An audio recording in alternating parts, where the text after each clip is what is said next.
Hi everyone, this is Clayton Jones and I have prepared a presentation about a whistleblowing incident I read about in an article.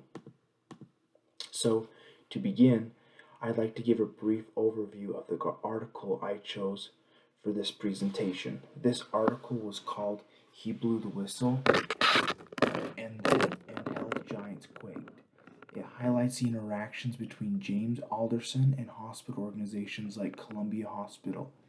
These interactions stem from the issue regarding fraud, which ultimately led Alderson to whistleblow on the companies. So, on this next slide, we dive more into who James Alderson is. Alderson started off at Arthur Anderson and transitioned away to start his own accounting firm. After time, he gained various clients, with some being in the health industry.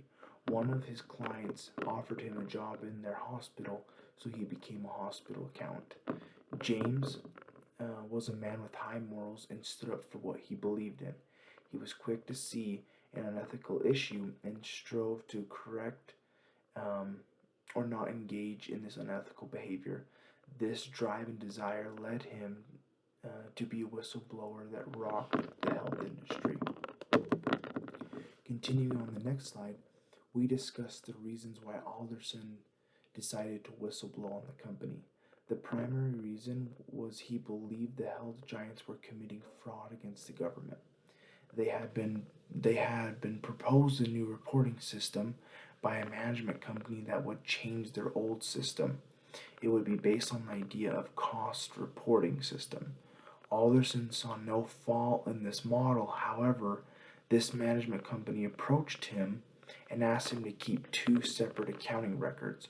One would be what they sent to the government, which contained extremely aggressive expensing strategies, and the other would be for internal purposes and would consist of much more conservative expensing strategies. Alderson realized they were trying to engage in fraudulent activities that would scam the government into than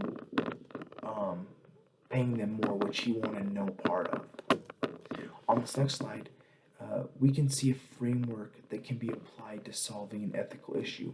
I imagine this framework was ingrained in Alderson because of his desire to maintain his morals. The IMA has released a statement that describes the necessary steps. Number one is follow established policies and use anonymous reporting systems if available from the company. Two, discuss with the supervisor or with next level management the ethical issue. Number three, IMA offers an anonymous helpline for another opinion. And number four, consult an attorney for legal ramifications concerning the issue. And if these four steps do not reach a resolution, then you should walk away from the organization.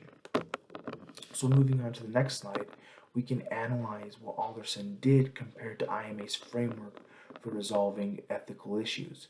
Because Alderson did not support the decision, he was ultimately fired within a short amount of time. This forfeited much of the steps that the IMA recommends.